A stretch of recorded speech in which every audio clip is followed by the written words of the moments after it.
Today we celebrate the memorial of Saint Bridget of Sweden, and so I'm going to try to resist every urge to give the rest of this reflection in the voice of the Swedish chef from the Muppets. But here we go. So let's talk a little bit about Saint Bridget, her life, and why she is an important example of faith for us.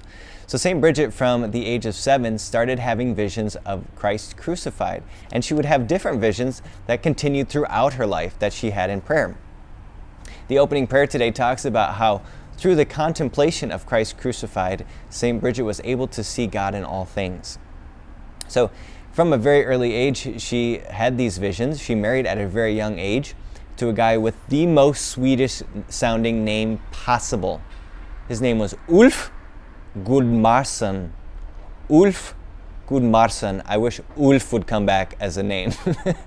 I wish that would make a resurgence. But they had 8 children together, all of whom survived infancy, which was rare in those times in the early 1300s. And they were part of the royal family. And after Ulf passed away at a young age, Bridget was, at the age of 41, decided to, after her kids were grown, to found a religious community. She felt this call from another vision that she had in prayer to found a religious community and a monastery in Sweden. Shortly thereafter, she also felt the call, through prayer in a vision, to go to Rome, to pray for the Pope, that the Pope might return from his lavish lifestyle in Avignon, France, to come back to Rome, to be the Pope where he should be, to be among the poor.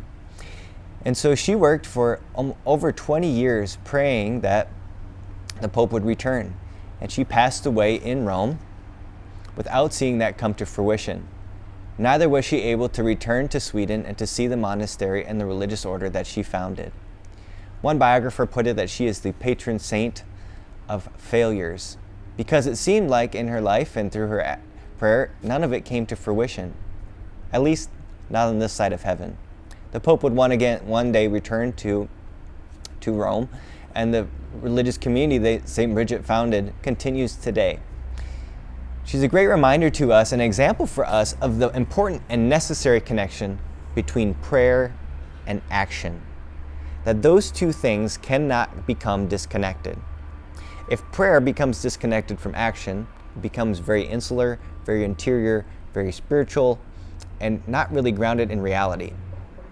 I heard one great quote recently that said, "Don't be so heavenly bound that you're no earthly good." But prayer, as St. Bridget reminds us, shows us and teaches us how we are to act. Sometimes doing things that seem odd to the rest of the world, to go above and beyond to show charity and love, as she did in serving to the poor and in praying in living a life in a radical way. But action on its own can also be dangerous if it's not rooted in prayer. Action can easily become very self-centered. It can also become its sort of own idol and its own cause unto itself. But action should always lead us back to prayer. We're praying for those we serve, of keeping us grounded and rooted, of persevering even when we can't see the fruit. St. Bridget would go on to be called in 1999, along with St. Catherine of Siena and St. Teresa Benedicta, also known as Edith Stein, the 3 patronesses of Europe. Her example to us is a great reminder of the importance of prayer and action in our own life. And maybe she might teach us today and invite us to reflect on our own life of faith. If we've put too much emphasis on prayer, how might Christ be inviting us to greater action? If we've put too much emphasis on action, how might Christ be inviting us back to reflect on our own life of prayer? So that through our prayer and our actions, we might arrive where St. Bridget is, to the glory of the saints in heaven.